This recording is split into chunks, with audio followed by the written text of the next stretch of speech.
Are you ready to transform? Well, step into our Bizi Yogi World Studios, where we motivate, educate, and inspire you to make great lifestyle choices. It's time for a vibrant, healthier, and happier you. The KCOR Digital Radio Network welcomes you to Bizi Yogi with your host, Valerie Okunami. Spirit guides come in all forms. No matter how they communicate with us, they are always here to teach and help us as we journey through our physical life. Man's religions have tried to control us in many ways by telling us all kinds of things to scare us into behaving and believing. Is any of it really true? Is there a heaven and a hell? Is there life after death? Did we come from another planet? Why am I here? What's my purpose? What about karma? We'll get some surprising answers to these questions today because of our special guest, Garnet Schulhauser, who wrote 3 popular books about his unbelievable experiences with his spirit guide, Albert. Garnet Schulhauser is a retired lawyer who lives near Victoria on Vancouver Island, beautiful Vancouver Island, with his wife, Kathy, and little dog, Abby. After practicing corporate law for over 30 years in Calgary with 2 blue-chip law firms, he retired in 2008, and his first book, Dancing on a Stamp, was published in 2012. Since the release of his first book, Garnet has been active with book signing tours and speaking engagement, and has been a frequent guest on radio talk shows, including this one today. In Dancing on a Stamp, Garnet recounts how his life changed dramatically one day when he was confronted on the street by a homeless man named Albert, who was actually a wise spirit in disguise. This seemingly chance encounter launched a provocative dialogue with Albert, who disclosed startling new truths about cycle of reincarnation on Earth and the afterlife that awaits us all. His second book, Dancing Forever with Spirit, describes his next encounter with Albert, who guided him on a series of astral adventures to visit the spirit side, the Akashic records, distant planets with fascinating life forms, and human civilization that made the shift to the new Earth. The next book, his third book, Dance of Heavenly Bliss, continues the saga of his astral trips with Albert, who takes him to meet Gaia, the consciousness of Mother Earth, 2 of Earth's mythical creatures, who live in fear of humans, and a human civilization on another planet that is ruled by women. On the spirit side, he met many fascinating souls who regaled him with tales of their lives on Earth, including Moses, Jesus and his mother Mary, Lucifer, and the goddess Athena. These trips were designed to inspire humans to appreciate the diversity of life in the universe, encourage us to love and respect one another, Mother Earth, and all the creatures who share our planet. Before we meet Garnet, let's connect with our higher self with this short meditation.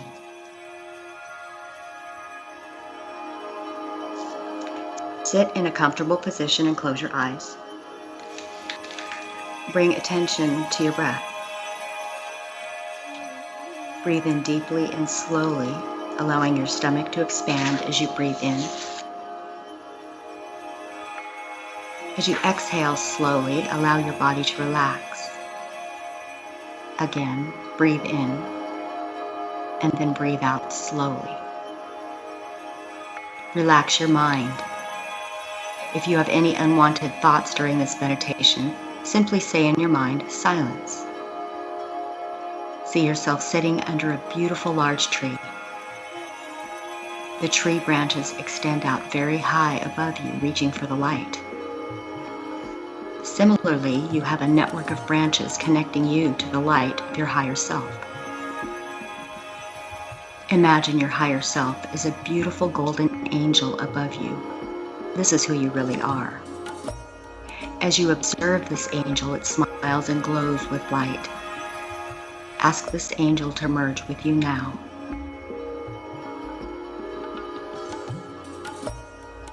See your higher self in the shape of a golden ball coming down and descending into your body as you sit underneath the tree.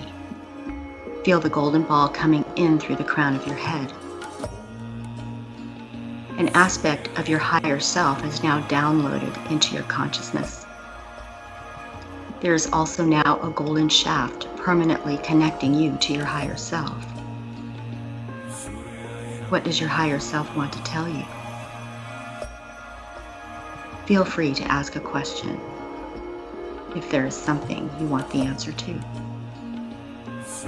Allow your mind to be still and wait for any impressions, images, or words to filter into your mind. Your higher self may communicate with you through words, pictures, or an instant knowing. This may also evolve and change as you develop your connection with your higher self. You now have made the first step to connect to your higher self. With practice, it will become easier for you to connect with your higher self and receive daily guidance. Each day, simply clear your mind, set your intent, and ask your higher self whenever you need some guidance. It is now time to leave this short meditation. Very gently bring your awareness back into your body. Wiggle your fingers and your toes. Then slowly open your eyes. Good morning, Garnet. Thank you so much for being on the show. Morning, Valerie. Thank you for inviting me. Yeah, I'm honored. Sorry for the little technical difficulties, but we were talking about gremlins. They might have interrupted a little bit. It happens. So I know a lot of recovering Catholics, who were raised in a very strict Roman Catholic home. And in your book, you talked about how you were also raised in a Roman Catholic home. How did this upbringing affect your life and spirituality? And then my next question, though, is why do you think Albert chose you to be his messenger out of everybody else on the planet? Well, my Catholic upbringing really taught me a lot of the things that the Catholic Church espoused at the time, all their dogmas and beliefs, which I just sort of signed on to as a youngster. I didn't know any better. And then I began in my 20s and 30s, I began to question some of their rules and beliefs, many of which didn't make any sense to me. And so by the time I reached my 30s and 40s, I basically rejected a lot of them. And I was casting about for a new paradigm to latch onto, a new belief system. And I constantly asked myself the eternal questions of life, Valerie, that you mentioned at the beginning of the show, like, who am I, why am I here, what's my life purpose, and what happens to me when I die? And then one day, I met up with Albert, and all my questions were answered. So it was really quite an amazing transformation from very strict Catholicism to drifting in no man's land to finally having the true answers given to me by one of my spirit guides. It was an amazing sequence of events. But it sounds like you were also open for new knowledge, and so it was probably a portal for him to walk through.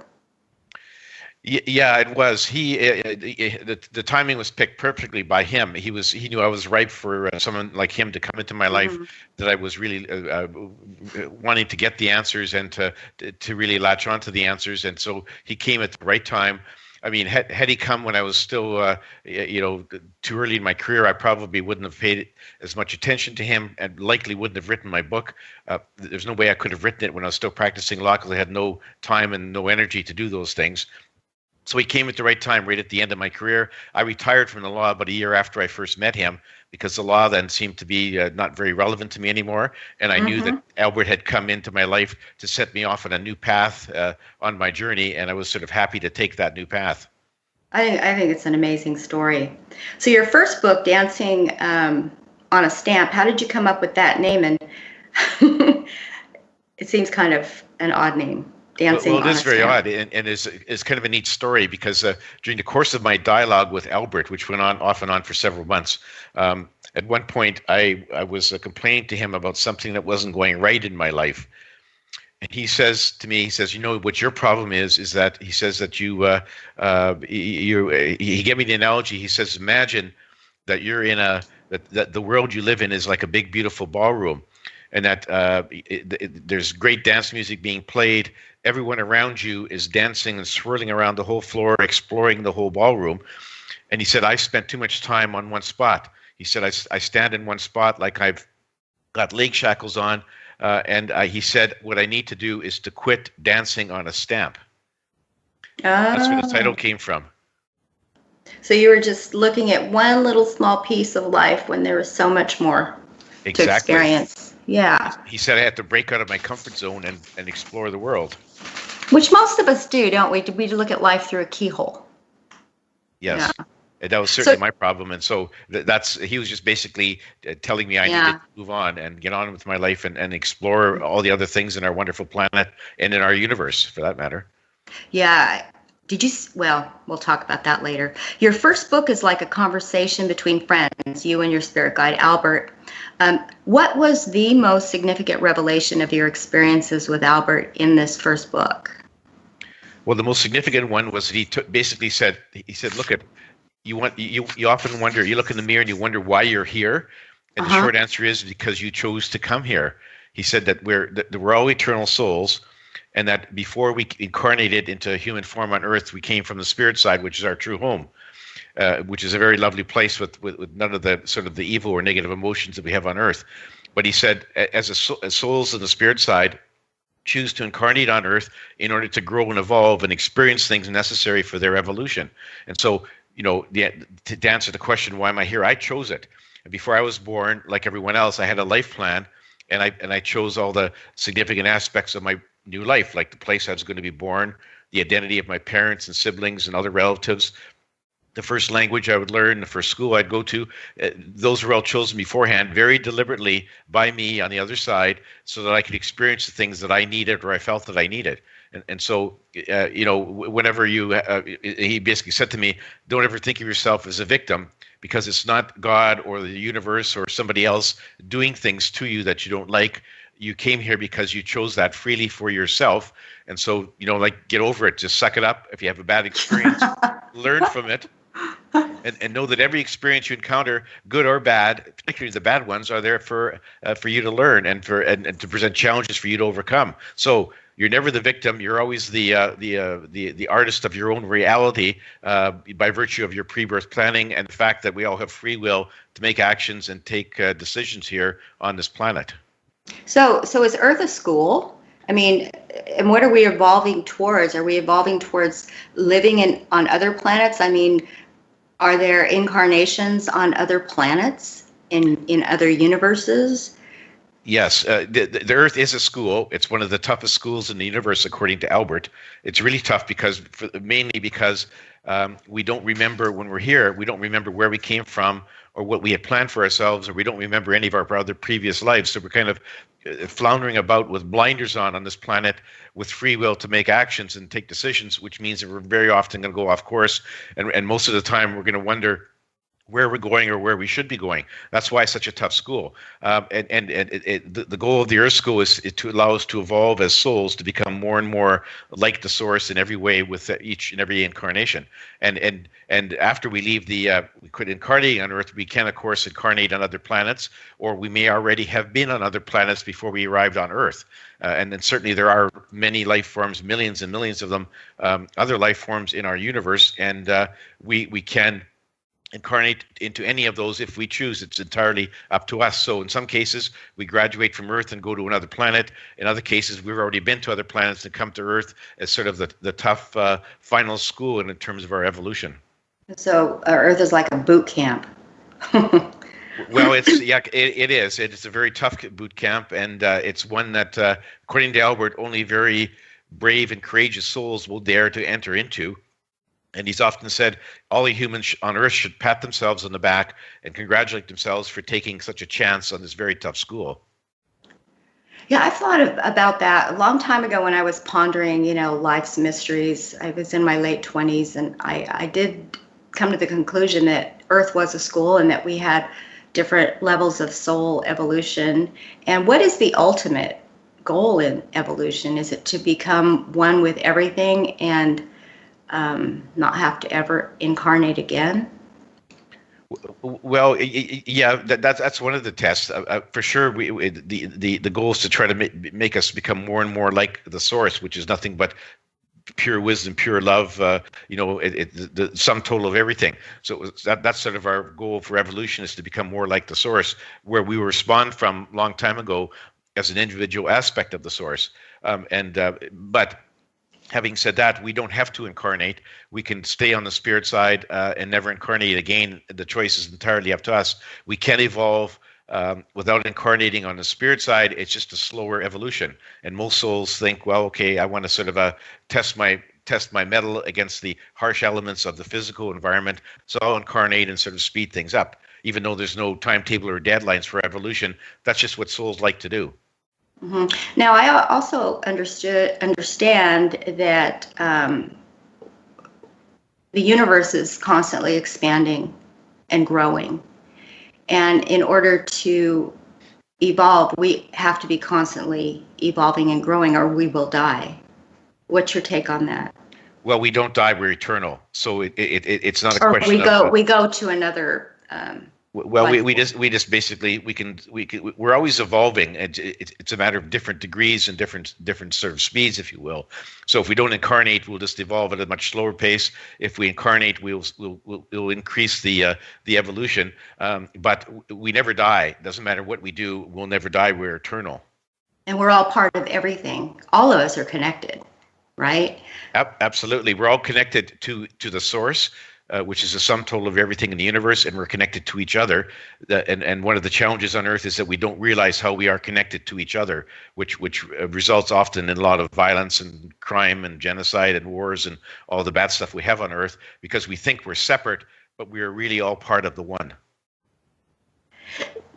I agree with that, and I want to talk more about the what's going on now and how it relates to your books, because I think there's a lot of correlation here with what we're going through. So let's talk briefly, just go into the second book, Dancing Forever with Spirit. And this book seems to go much deeper into the spiritual experience, where you actually astral travel with Albert to other parts of the universe and to the spirit side. And you also explore other parts of the earth.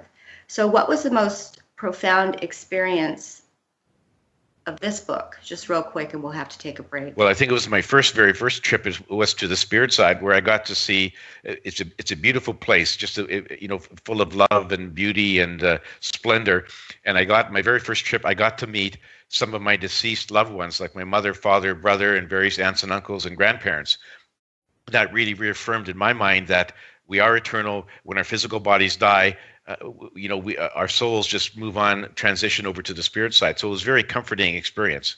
So is that heaven? Is that what we would call heaven? Yeah, a lot of people call it heaven. It's all the same thing. It's where we all came from and where we go back to. And we go there, Valerie, no matter what we did on Earth. So there is no hell. Everyone goes back to the spirit side no matter what happened on Earth. But if they lived a life that would warrant them to go to hell according to our standards here today, does that mean they have to incarnate to something? That means they're a little lower on the evolutionary scale, and they would have to come back and probably still live miserably for a few more lifetimes. Is that how it would work? No, actually not. Everyone gets to freely choose their next incarnation, no matter what they did. But if they have lived a bad life here, they will have accumulated some negative karma, and then they will feel a moral obligation to come back and try to, make amends. Make amends, yeah. But nobody forces them to it. It's their own choice. Okay. Yeah, I want to talk more about karma when we come back. We're with Garnet Schulhauser, author. We'll be right back. This is Bizi Yogi with Valerie Okunami, exploring lifestyle choices for a vibrant, healthier, and happier you. Live every Tuesday at 10 a.m. Pacific, 1 p.m. Eastern on the KCOR Digital Radio Network. We would love you to become part of the show by calling 702-425-9230. That's 702-425-9230. Worldwide callers use Skype name KCOR Radio, or follow along with us on our live chat at kcorradio.com. More from within our virtual studio after this.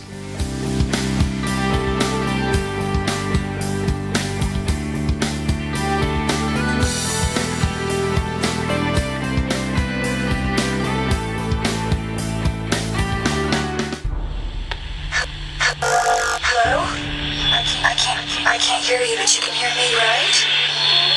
Hang on, I want to make sure I understand. So a non-citizen can go over to a hospital and walk in and get emergency treatment. That never happens here. What happens? Jobs are created. Guess what happens? The economy grows. Then you have more people paying taxes. Do they not understand? I don't want to hear any more about Islam. I don't want to hear one more word about Islam. Take your religion and shove it up your behind. I'm sick of you. Fatigued by the identical mind-numbing viewpoints up and down the dial? You fat pig who lies on his back all day, demanding that everybody else subsidize them. What do, jerk? All right. Well, listen to the master of provocative insight, Dwight Lilly, exclusively on the KCOR Digital Radio Network, now 3 nights a week, Tuesday, 7 p.m. Pacific, 10 p.m. Eastern, and Wednesday and Thursday, 5 p.m. Pacific, 8 p.m. Eastern. Whether it's local or national news, Dwight has his finger on the pulse of the nation. So now you've got a case where Cliven Bundy, in an interview first broke in the New York Times, his comments are beyond repugnant to me. They are beyond despicable to me. They are beyond ignorant to me. The Dwight Lilly Show, never restrained and always opinioned. Talk without the fluff. The world is about to change forever. Get your weekly dose of truth now 3 nights a week. Tuesday, 7 p.m. Pacific, 10 p.m. Eastern. And Wednesday and Thursday, 5 p.m. Pacific, 8 p.m. Eastern. Only on the KCOR Digital Radio Network.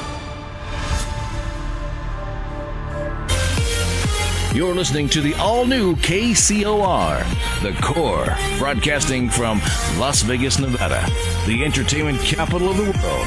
Oh yeah, in a little place called Area 51.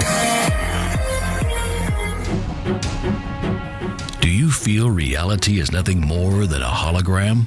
Fascinated with the world of the paranormal occult? Then join the host of Life in the Hologram. Tuesdays from 12 p.m. to 2 p.m. and Thursdays from 9 a.m. to 11 a.m. as they guide you through this untraceable matrix. Life in the Hologram. It's hard with some of today's greatest personalities in the world of the paranormal, from spirituality, psychics, healers, as well as the top ufologists and contactees in the world today. Life in the Hologram, exclusively on the KCOR Digital Radio Network. It's time to wake up and stop checking under the bed for monsters. Life in the Hologram, Tuesdays from 12 p.m. to 2 p.m. and Thursdays from 9 a.m. to 11 a.m. on the KCOR Digital Radio Network.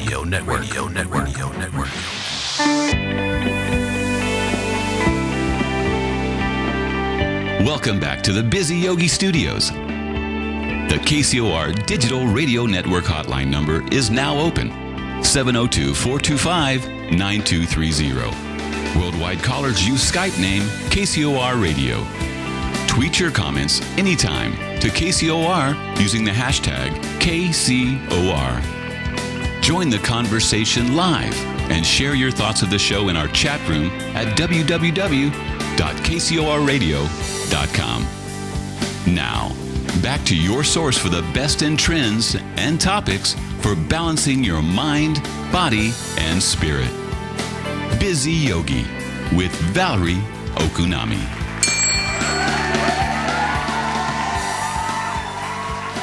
Namaste. We're back with Garnet Schulhauser talking about Dancing Forever with Spirit and his books and his amazing experiences with spirit guide Albert.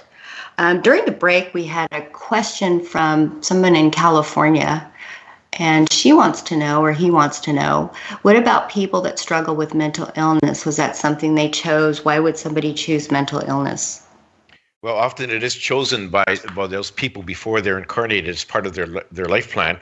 And it's really difficult for us to understand why somebody would do that, but they had a good reason, which is they wanted to experience seeing the earth from a slightly different perspective of somebody with mental illness, and to be able to feel what it's like to have other people look down on them as being, like there's a retarded person, there's somebody who's mentally ill. They wanted to be able to have to struggle with that feeling, with that discrimination that those people often face.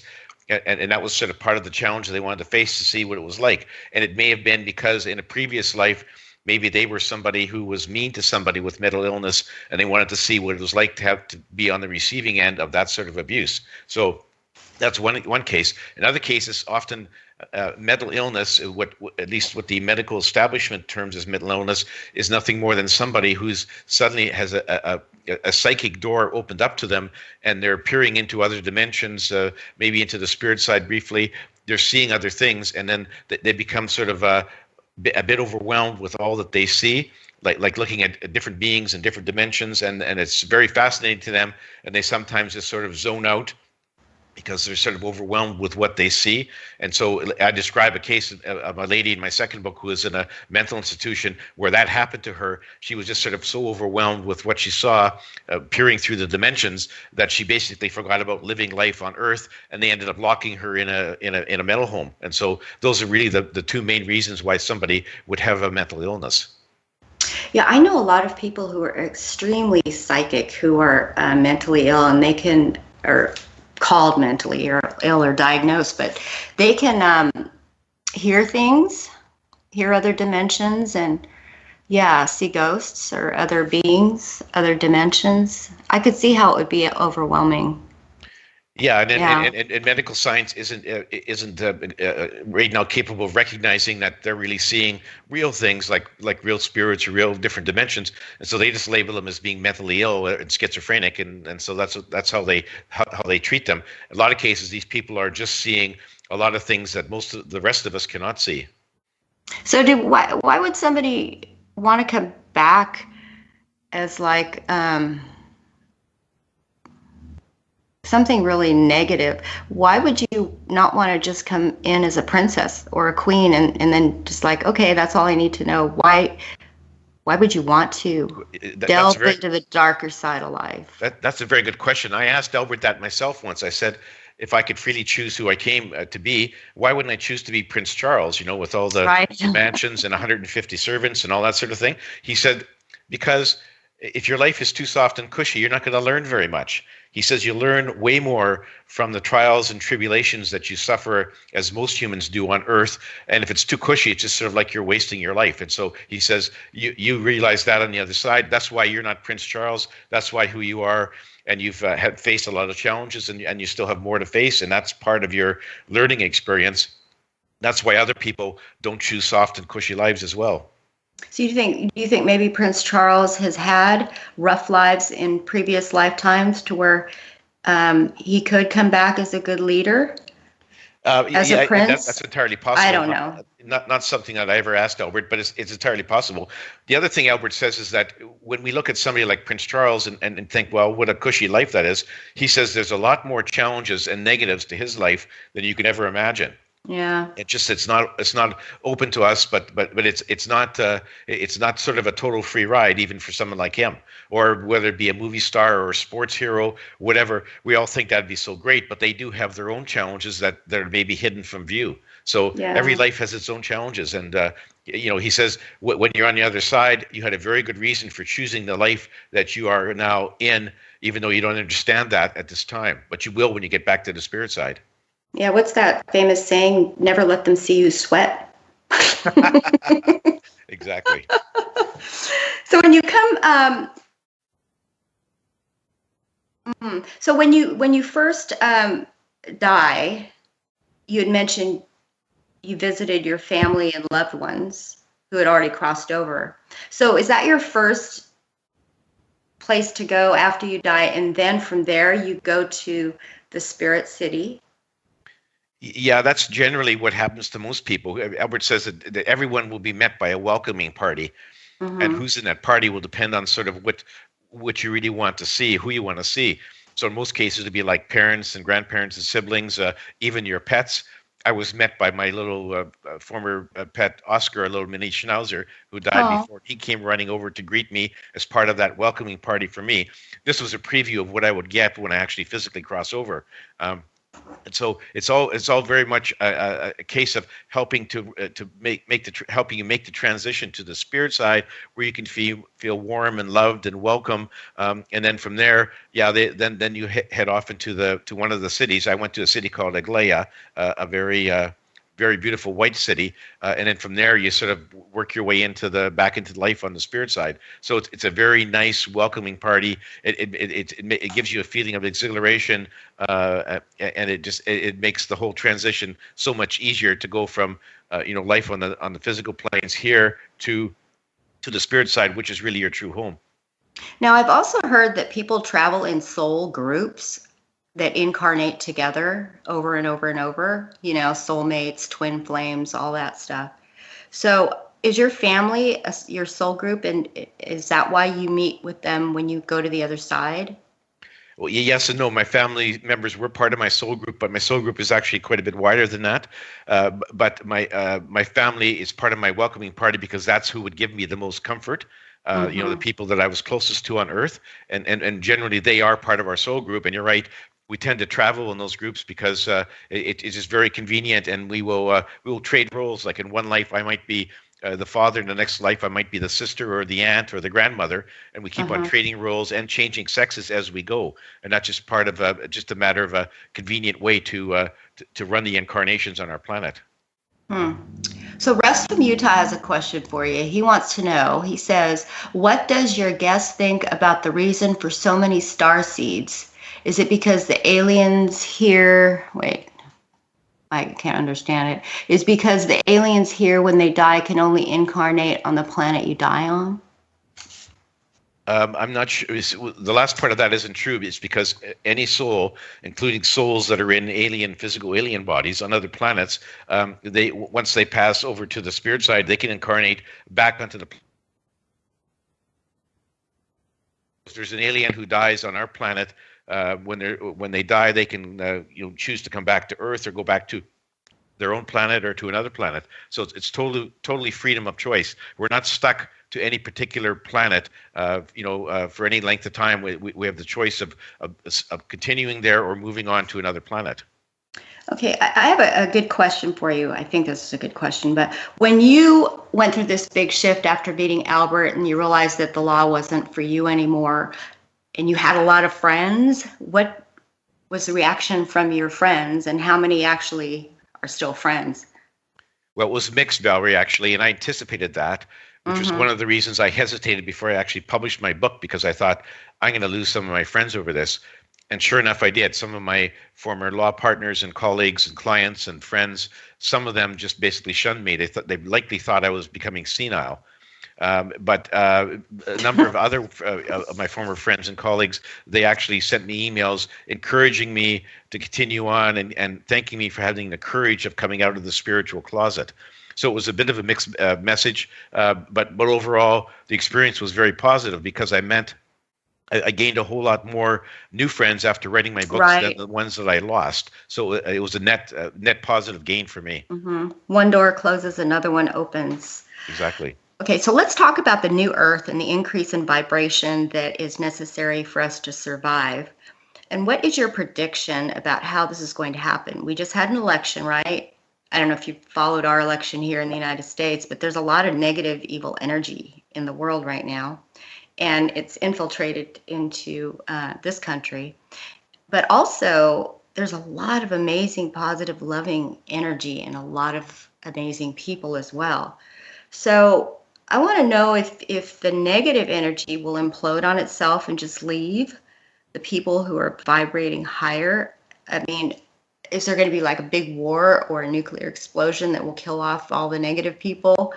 Kind of like the Bible talks about, Revelations, which I know is just a metaphor, but is there going to be a major war, or how exactly do you think this transition will take place, or will it? Yeah, I don't think there's going to be a major war, and I've asked Albert about where our future lies, and he wouldn't say specifically what would happen when, but he said that he's very optimistic that mankind can get over this difficult patch in the road that we're in and raise our vibrations and move on to the new Earth. But he says that we have a lot of obstacles to overcome. The main challenge, of course, is all of our negative emotions like fear, anger, hate, greed, jealousy. Those are things that currently on our planet cause, genocide, murders, suicides, terrorist acts, and so on. That's where we have so many problems, and acts of racism. It's all because of the negative emotions. And he said, we really have to get a grip on our negative emotions. We really have to stifle them and embrace love and compassion and forgiveness. And to the extent that we do that, if you fully embrace love, he says, the negative emotions will melt away like a snowbank in the spring. And then once you get to that stage, your vibrations will just naturally increase. And as soon as your vibrations increase high enough and your consciousness expands, to a great enough extent, he says we'll just naturally ascend up to a new Earth. The new Earth is our planet in a higher vibration, in a higher dimension. And that's where we all should aspire to go. But he says we have a lot of work to do, and it's not a done deal. I mean, if we can't control our negative emotions, we could end up destroying all life on our planet. We certainly have the weapons to do that. But he was optimistic that would not happen, and he said that the Council of Wise Ones and the good people on the spirit side have been really increasing the pace of messages they're sending to humanity. Through people who write books, people like yourself, Valerie, who host radio shows. The message to humanity is, get rid of the negative emotions, embrace love and compassion, and there's a very great place that we can all ascend to. And so the message, the pace has really increased, and it's starting to work. We're getting better at it. But we have a lot of it to overcome. And you mentioned the election in the U.S., a lot of negativism there, which it'll eventually dissipate. It's just a flare-up of reaction right now. It will dissipate as long as there's enough people who really understand the message about where we should be going. And the New Earth, let me tell you, Albert took me there on one astral trip. Beautiful place. They have a very sort of back to nature sort of a civilization. The one I saw anyway. They didn't have to work. There's no crime, no violence, no negative emotions. They live in perfect peace and harmony in the New Earth, and it's just exactly the place where we all should be, because it's a wonderful place compared to where we are now. And a lot of our humans have already ascended to the New Earth. They've had over centuries. They go when they're ready to go. As soon as your vibrations match those of the New Earth, away you go. But for too many of us, what's holding us back are our negative emotions, and until we sort of break free from those, we're going to stay where we are, and we really have to sort of change our ways in order to get up to the New Earth. Well, here's a thought. So I always believed, there has to be balance in the universe. You need both negative and positive to exist. You need light and dark to exist. You can't have one without the other. However, I think the negativity perhaps is here to push us up in vibration. Does that make sense? Because we'll only have one place to go to get out of it. We're going to die from negativity, or we'll transform. Because with love, there's no room for fear or hate or greed or any of those things. They can't coexist. Does that make sense? Yeah, not in any one person. Like, you either sort of embrace love or you have the negative emotions, and sometimes there's always a struggle within each of us to sort of balance off or have love overcome the negative emotions. But it's one of the main struggles that happens to humans on this planet is to try to stifle our negative emotions and embrace love and compassion. And that's really the goal that we all have to face. And if we die before we get there, we'll go back to the spirit side, and then we can come back into another incarnation and try again. And eventually, if we work at it long enough, we can get there. But it's not an easy road to travel, just because of human nature being what it is. But it's something that we all have to strive to do, not only for ourselves, but we have to encourage others around us to do the same thing, to embrace love and compassion and discard our negative emotions. Yeah, and these emotions are viruses. They're like viruses. Love is a virus. Hate is a virus. It spreads. So you need to be careful of the mental and spiritual food that you put into your body and mind, right? Yeah, no, absolutely. And you're right. The negative emotions, there's a ripple effect. If you say something mean and cruel to somebody that you meet in your life, they may get upset and do the same to other people. So it ripples around. On the other hand, love does the same thing. So an act of kindness can also ripple out and cause other people to bestow acts of kindness on other people. So they both have a ripple effect. And the key is to sort of focus on the love aspect to get that rippling out, and to stifle the negative one and to keep that inside so it doesn't get out to affect other people. Well, Mother Teresa said, if somebody's mean to you, be kind anyway. That stops it. Exactly. Can't go further. So let's talk about your last book. It's called Dance of Heavenly Bliss. And again, you go to the spirit city where life is truly beautiful on every level. You went to the Hall of Wisdom where you met with the Council of Wise Ones who oversee, I guess, life in the universe. And how do they recommend the higher vibration beings help the lower vibration beings? I mean, Are they supposed to help others? And then how are we going to wake up? Well, yes, they do. They do encourage that. The Council of Wise Ones looks after all the incarnations on our planet. And they're very concerned about where humans are right now at this stage of our civilization. So what they've been doing recently is they've been asking for volunteers, sort of more evolved souls from elsewhere in the universe, to come incarnate as humans on Earth to help the other humans, help them increase their vibrations. So there's been this big influx of advanced souls who've been arriving on our planet. Some people refer to them as like rainbow children and indigo children. Some of these kids are amazing. Yeah, I mean, yeah. they're like, where did you come from? Yeah, exactly. I know what and they you came mean. from some other place, and they're very advanced, very wise for their ages, and they're here to help the rest of us raise our vibrations. And so that's what the council is doing, is they're really trying to send in a bunch of high vibration entities, souls, to come to Earth, incarnate, and help the rest of us raise our vibrations. So that's really what they're doing. It's sort of like a big effort on their part to try to save humanity, save us from destroying ourselves. Yeah, and children are very effective in changing people. They have a lot of power. I think they do. Yeah, no, I agree, and so many people have noticed this in some of the children. They just seem to be way more advanced, way wiser, than we were when we were kids, and that's just because they are more advanced souls, and they're here to sort of help change the world, and I hope they do it. I know when my niece was 2 years old, she just grabbed the iPhone and started using it and taking pictures. I'm like, hello? Exactly. I can't even figure out how to, dial a phone number, and she just automatically, intuitively figured it out. So getting back, so is all this international turmoil and domestic turmoil going to help guide people toward one of higher pure vibration? I'm thinking it will. And what is the goal for Mother Earth? Well, the goal for Mother Earth is to conversation with Gaia, the consciousness of Mother Earth. I described that in my third book. And her goal is she wants to have a healthy, balanced ecosystem that's good for all the creatures on her planet, not just humans, but all the other animals. And she was really quite dismayed at the abuse that humans have been heaping on the other animals on our planet and on Mother Earth herself with our pollution.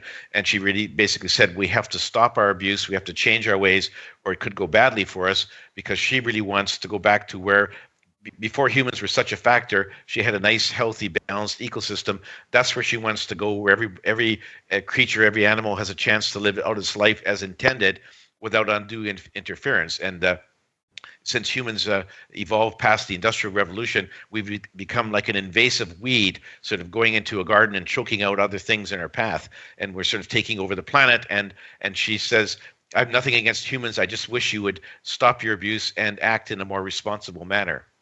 By trying to save the planet, we're actually killing the planet. It's the strangest thing I've ever seen. And, do you have to get that? No, I don't. Sorry. That's okay. So is Mother Earth going towards becoming a spirit side city? Yeah, Mother Earth herself would like to raise her vibrations and transform up to a higher dimension as well. But in the meantime, basically, it's humans that are holding her back because of all of our negative emotions, our violence, our crime, our abuse. And so that's one of the goals that Mother Earth would like to do as well, is to actually make the transition up and raise her vibrations. We're holding her back right now, and so that was one of her messages to us. Like, look, let's change our ways. Please change your way, humans, before it becomes too late and before you end up, destroying my other creatures and really messing up my environment. So does she create the tsunamis and the viruses and the diseases in order to kind of wake us up? Is that her job? Because we're always scurrying around trying to stomp out anything that is going to hurt us. Yeah, she did say that she does have the power to manipulate some of the natural disasters that happen on our planet, like tsunamis and earthquakes and volcanoes and so on, and droughts. And she says she has been increasing the pace of that recently as a warning shot across our bow to warn humans that, look, if you keep messing up and polluting my atmosphere, my soil, my water, I can fight back a bit, and I can increase this sort of activity. And so she doesn't want to wipe out the human race. She just wants to give us a warning shot. And so that's why there's been you've probably noticed in the news, it seems like we have more and more natural disasters happening with greater intensity all the time. Yeah, that's fascinating. So we're almost out of time. We could talk forever. The work you've done and the knowledge that you've acquired is fascinating and true, I believe. So how do people find your books? Okay, the best source is my website, which is garnetschulhauser.com, which is hard to remember, but if you Google Dancing on a Stamp or Dance of Heavenly Bliss, you'll get to my website. And there's information on all three of my books. You can download a free excerpt. You can watch a book video. You can dial into my social media sites like Facebook and Twitter and YouTube. You can also listen to the recordings of all of my radio shows, my previous ones. This is show number 112 for me, Valerie. Wow. And there's also buy links there on my website where you can just dial into like Amazon, Barnes & Noble, and the other sites and get right to where you can buy my book. My email address is on my website, and I'd love to have comments or questions from your listeners. Okay, great. Hey, thanks so much for being on the show. I'd like to have you back on again at another time. Oh, I'd love to come back, okay. Valerie. It was great. Yes. Okay, great. Have a good day. And thank you for inviting me, Valerie. Okay, bye-bye. Bye. That was a great interview. He's fascinating. Next week, we'll have another amazing guest. His name is Juan Randon of Life Synergy Retreats in Mexico. He helps people reboot their entire mind, body, and spirit. You should do that in 2017. Anyway, this is a donation-based radio show, so if you like what you hear, please donate at the kcorradio.com website to Bizi Yogi. Anything is appreciated. If you have any ideas for upcoming shows, please Facebook me or contact me through the biziyogi.com website. My yoga transformational training begins in March 2017. If you're looking to increase your vibration and help heal the world, please join us. You can find information about that at biziyogi.com. And until next time, have a lovely day of gratitude with your family and friends. Please be kind to them and yourself. It's Thanksgiving time and we're going into the holidays. It can be a very stressful time, so please take care of yourself. It might be a good time to do a cleanse and to start a meditation practice to keep you sane. Namaste.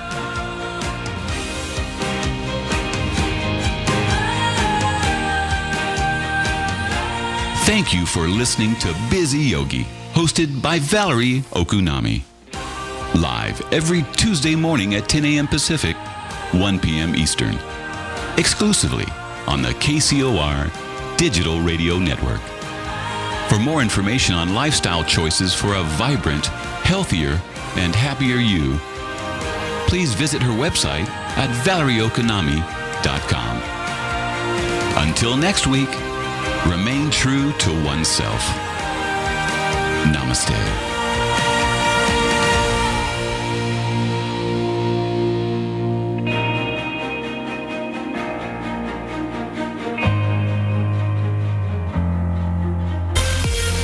You're listening to the all-new KCOR, The Core, broadcasting from Las Vegas, Nevada, the entertainment capital of the world. Oh yeah, in a little place called